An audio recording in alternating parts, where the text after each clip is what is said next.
하나님의 말씀은 마태복음 27장 20절부터 23절, 누가복음 23장 39절부터 42절입니다.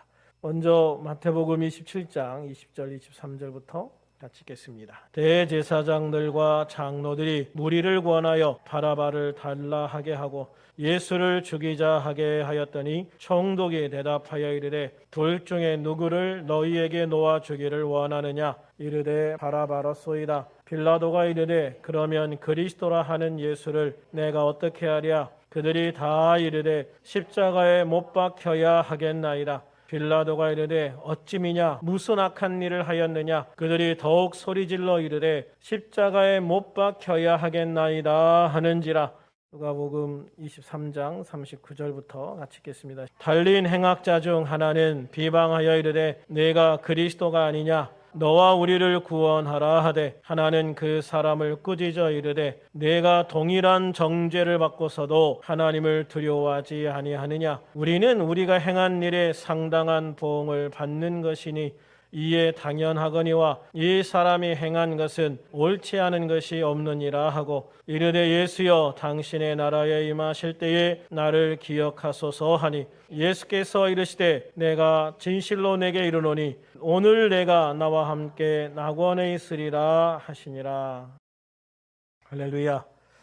금요일은 대제사장에 의해서 예수님이 잡히시고 불법적인 재판을 받으신 후에 십자가에 처형되는 날입니다. 유대 지도자들은 죄가 없다는 빌라도를 압박해서 결국 예수님에게 십자가형을 선고하도록 만듭니다. 예수님은 결국 채찍에 맞으시고 군인들에게 조롱을 받으신 후에 골고다로 십자가를 지고 올라가셔서 십자가에 못 박혀 죽으십니다. 하나님은 이 과정에서 로마 군인들의 조롱이긴 하지만 예수님이 가시면류관을 쓰시고 갈대로 된 호를 잡으셨으며 홍포를 입으심으로 고난과 피를 통해서 우리의 왕이 되셨음을 분명하게 보여주고 있습니다. 또한 마태복음 27장 37절에 보면 빌라도는 예수님이 달리신 십자가 위에 유대인의 왕 예수라는 죄패를 붙여 예수님이 유대인의 왕으로 죽으셨음을 증거해 주셨습니다. 또한 예수님의 영혼이 떠나가신 직후에 예수님이 하나님의 아들이심을 증명하는 놀라운 일들이 일어납니다. 마태복음 27장 51절부터 53절을 같이 읽겠습니다. 이에 성소 휘장이 위로부터 아래까지 찢어져 둘이 되고 땅이 진동하며 바위가 터지고 무덤들이 열리며 자던 성도들의 몸이 많이 일어나되 예수의 부활 후에 그들이 무덤에서 나와서 거룩한 성에 들어가 많은 사람에게 보이니라. 아멘. 하나님은 당신의 아들 예수님이 십자가에 죽으실 때 예수님이 하나님의 아들이시고 메시아이심을 이런 모습으로 분명하게 세상 사람들에게 증거해 주시는 겁니다. 이 모든 것을 지켜본 로마의 백부장과 또 그와 함께 예수님의 처형장을 지키던 군인들은 예수님을 진실로 하나님의 아들이었다라고 고백하고 있습니다. 이렇게 유대인의 왕이요 하나님의 아들 메시아로서 십자가에서 죽으신 예수님은 누구를 위해서 그렇게 죽으셨는가? 결론적으로 말하면 바로 죄인들을 위해서 죽으신 것입니다. 고린도전서 15장 3, 4절에 보면 내가 받은 것을 먼저 너희에게 전하였노니 이는 성경대로 그리스도께서 우리 죄를 위하여 죽으시고 장사 지낸 바 되었다가 성경대로 사흘 만에 다시 살아나셨다라고 말씀하고 있어요. 우리 죄를 위해서 죽으시고 이것이 예수님의 십자가의 핵심인 것입니다. 그렇습니다. 예수님이 십자가에서 죽으시고 부활하신 것은 성경 말씀대로 예수 그리스도께서 우리 죄를 위해서 죽으신 것입니다. 예수님이 이렇게 죄인을 위하여 죽으셨다는 것은 예수님이 십자가에 달리기 직전에 그리고 십자가 위에서 두 가지 사건을 통해서 우리에게 분명하게 보여주시고 있습니다. 예수님이 빌라도에게 재판을 받으실 때에 빌라도는 명절에 한 명을 사면할 수 있는 권리를 행사하겠다라고 선언을 하죠. 그리고 바라바라는 죄수와 예수 둘 중에 한 명을 선택하라라고 이야기를 해요. 바라바는 마태복음 27장 16절에 의하면 유명한 죄수였다라고 그래요.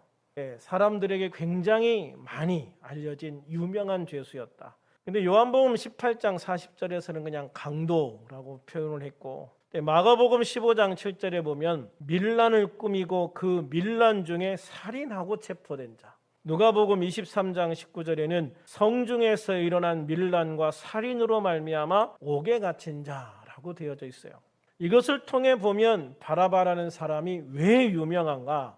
로마를 대항해서 밀란을 일으킨 사람이었다라고 하는 것이죠. 사람이 사람을 죽였다라고 할 때 누구를 죽였느냐?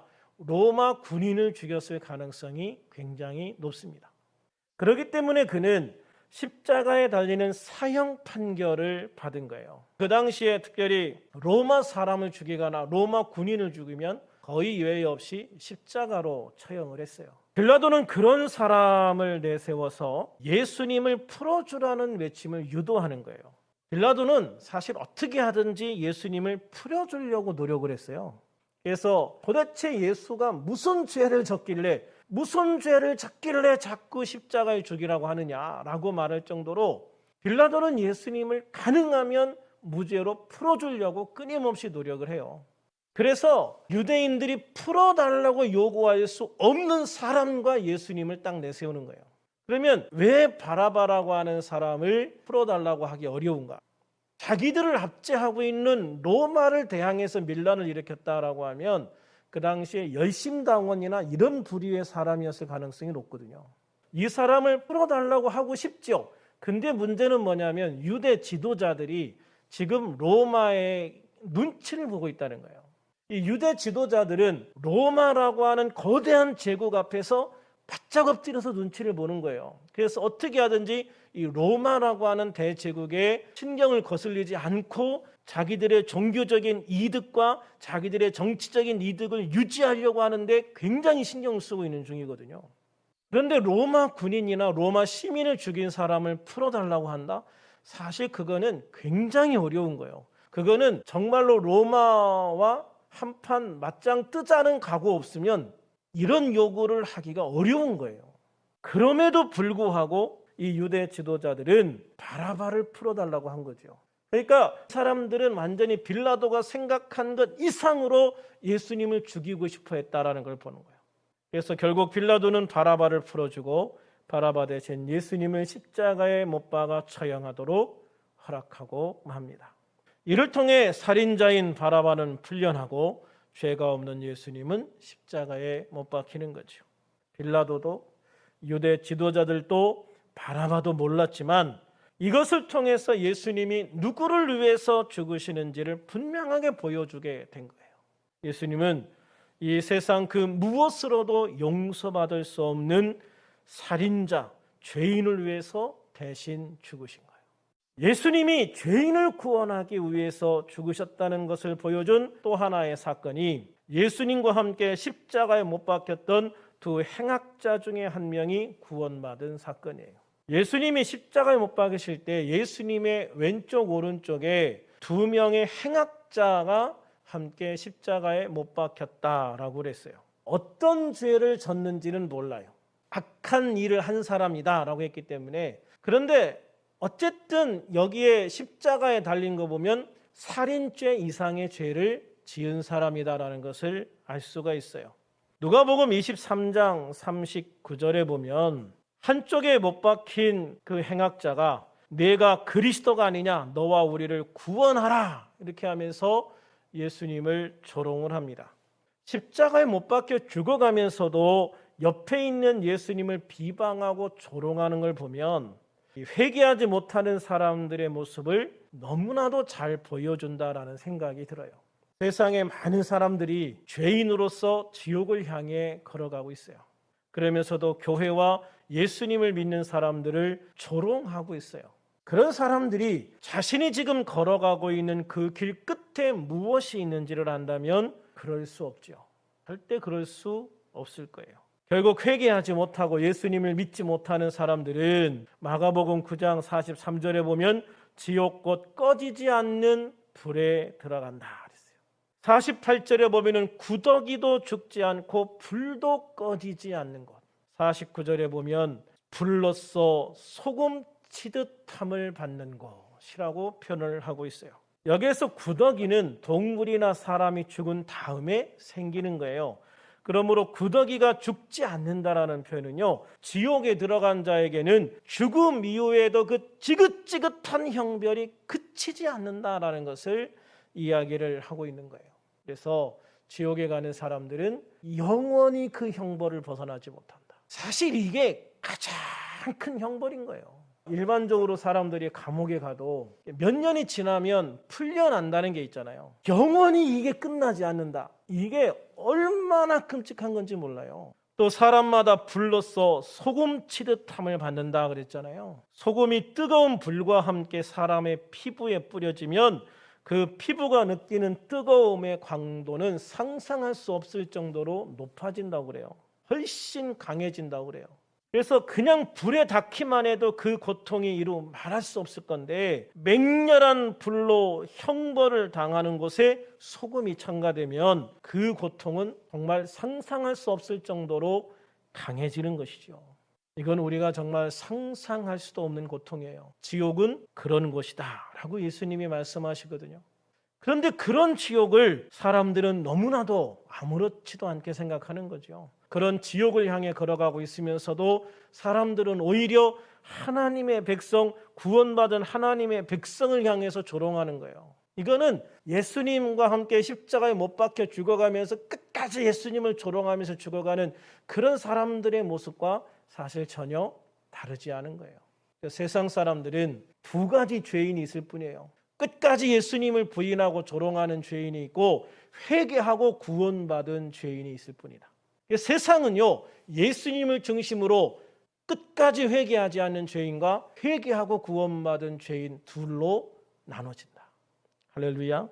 그 반대편에 있는 그 행악자의 모습은 어떤가? 누가복음 23장 40절에 보면 예수님을 조롱하는 사람을 향해서 이렇게 이야기를 해요. 내가 동일한 정죄를 받고서도 하나님을 두려워하지 아니하느냐 하면서 예수님을 비방하는 행악자를 막 꾸짖어요. 그러면서 41절에 우리는 행한 일에 상당한 보응을 받는 것이니 이에 당연하거니와 이 사람이 행한 것은 옳지 않은 것이 없느니라. 우리야 지은 죄가 있어서 이렇게 십자가에 매달린 거지만, 우리는 이 십자가에 죽는 것이 어떻게 보면 당연하다 할 수 있지만 이 가운데 있는 예수님이 무슨 죄가 있느냐 이거죠. 이분이 도대체 무슨 죄가 있어서 이분이 십자가에 죽어야 하느냐. 이분이 행한 것을 내가 소문을 통해서 들었는데 이분은 세상에 잘못한 게 하나도 없다 이거죠. 이분은 사람들을 불쌍히 여기고 귀신을 쫓아주고 병자들을 고쳐주고 사람들을 불쌍히 여기고 긍휼히 여긴 죄밖에 없다.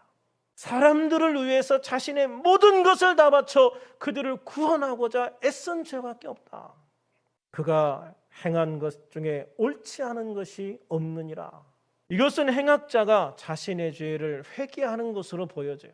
그 다음에 이 42절에 보면 예수여 당신의 나라에 임하실 때에 나를 기억하소서. 예수님을 하나님의 아들 메시아로 인정하고 믿음으로 고백하는 거예요.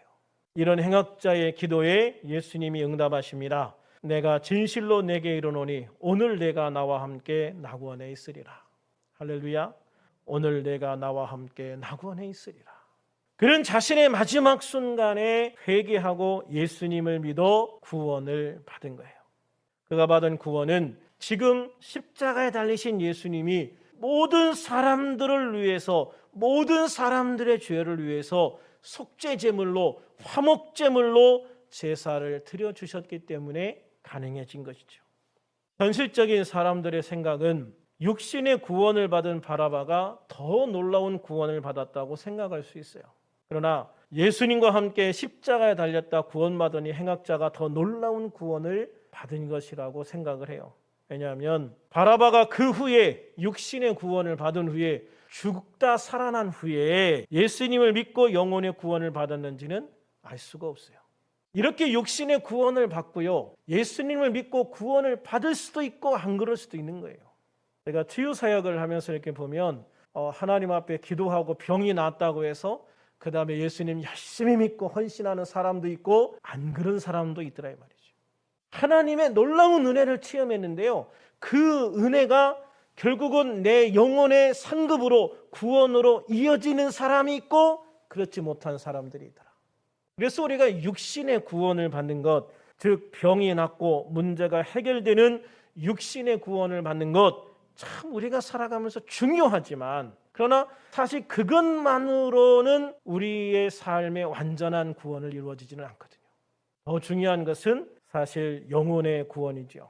지옥으로부터 하나님의 나라로 옮겨져 가고 마귀의 노예에서 하나님의 백성, 하나님의 자녀로, 영벌에서 영생으로 바뀌는 이 구원이야말로 가장 중요한 궁극적인 구원인 줄로 믿습니다.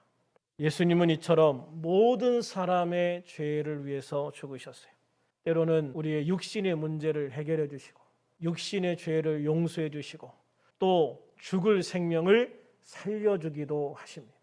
그러나 더 중요한 구원은 바로 우리의 영혼을 구원해서 하나님의 영원한 생명으로, 하나님의 백성으로, 하나님의 자녀로 삼아주시는 그 은혜인 줄로 믿습니다. 예수님이 십자가에서 용서해 주신 죄인의 범죄에는 바로 저와 여러분도 포함되어져 있는 줄로 믿습니다. 우리의 죄, 나의 죄를 위해서 죽으셔서 나의 죄를 대속해 주시고 나의 생명을 구원하사 영원한 생명을 주시고 하늘나라를 허락하사 하나님과 함께 영원히 함께할 수 있는 이 놀라운 축복의 선물, 바로 예수님의 십자가 죽음을 통해 우리에게 주신 선물인 줄로 믿습니다. 고난주간 마지막 시간, 오늘도 특별히 주님의 사랑과 은혜를 통해서 우리에게 주신 이 귀한 선물에 감사하고 하나님께 영광 돌리고 부활의 소망을 바라보는 우리들이 되기를 주님의 이름으로 축원합니다.